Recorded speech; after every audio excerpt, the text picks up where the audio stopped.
Did you say that ending the life of a child is good for the labor force participation rate? Giving someone the access, let me just quote what you said, that ultimately increasing access to abortion and reproductive health care allows for our labor force participation rate to continue to increase, that denying women access to abortion increases their odds of living in poverty or need for public assistance. As a guy who was raised by a single mom who worked long hours to keep us out of poverty, I think people can disagree on the issue of being pro-life or pro-abortion, but in the end, I think framing it in the context of labor force participation it just feels calloused to me. I think finding a way to have a debate around abortion in a meeting for the economic stability of our country is harsh. And I'm just surprised that we find ways to weave into every facet of our lives such an important and painful reality for so many people, to make it sound like it's just another 0.4% added to our labor force participation as a result of the issue of abortion. Just, to me, seems harsh. Well, I certainly don't mean to say what I think the effects are in a manner that's harsh. What we're talking about is whether or not women will have the ability to regulate their reproductive situation in ways that will enable them to plan lives that are fulfilling and satisfying for them.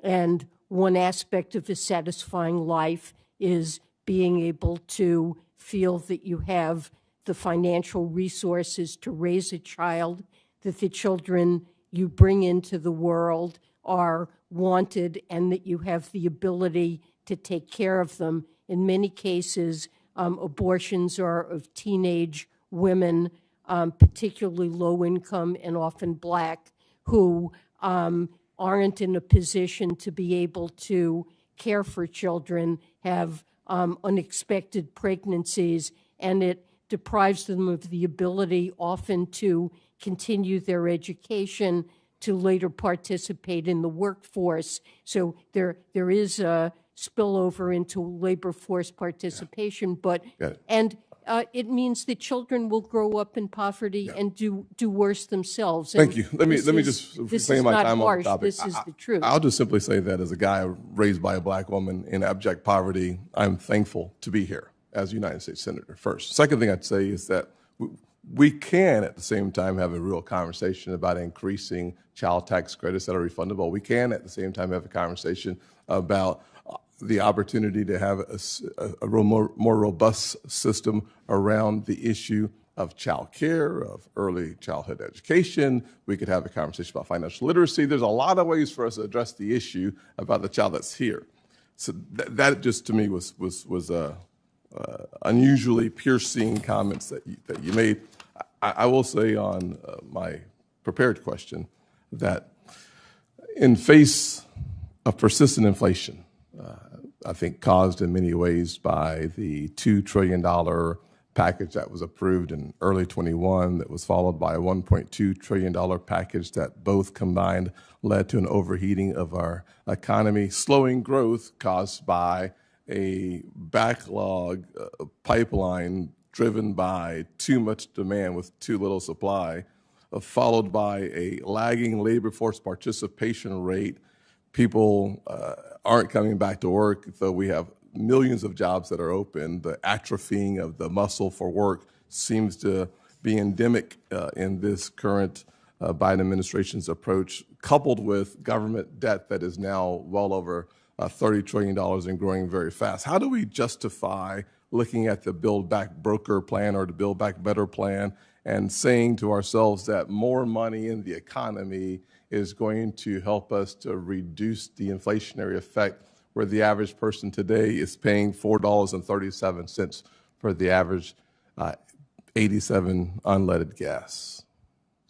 Well, the American Rescue Plan, that's not Build Back Better, was designed to mitigate what at the time seemed to be the most significant and worrisome risk facing the economy, which was that unemployment would stay high, the labor market would remain weak, and especially low-income households would lose the roofs over their heads and be unable to put food on the table and be permanently scarred by the pandemic.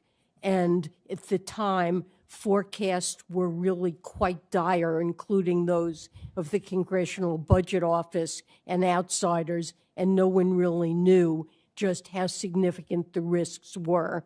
The American Rescue Plan was a large package. It was targeted at the needs, particularly of those who were most severely affected by the pandemic. And when you look at the state of the labor market, as you described, the fact that it is so strong, maybe overly strong, overly hot, is in a way a sign of the success of that program and mitigating what could have been another Great Depression, a risk that we should not have been willing to take. Now, inflation is clearly a problem. I think Chairman Brown's going to tell us both we're out of time.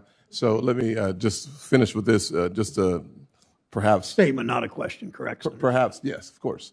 Perhaps better say what I said, which is number one, the $1.9 trillion rescue plan, followed by the $1.2 trillion infrastructure plan, with another BBB on the table for more spending, was the delineation between the three categories of spending that I believe two already passed that have overheated the economy, and then having a third package on the table to once again continue to provide more stimulus to an economy that can't take the stimulus that's already been provided. If you look at the president's budget, you will see that it is fully paid for through higher tax collections, and that the budget also incorporates substantial deficit reduction.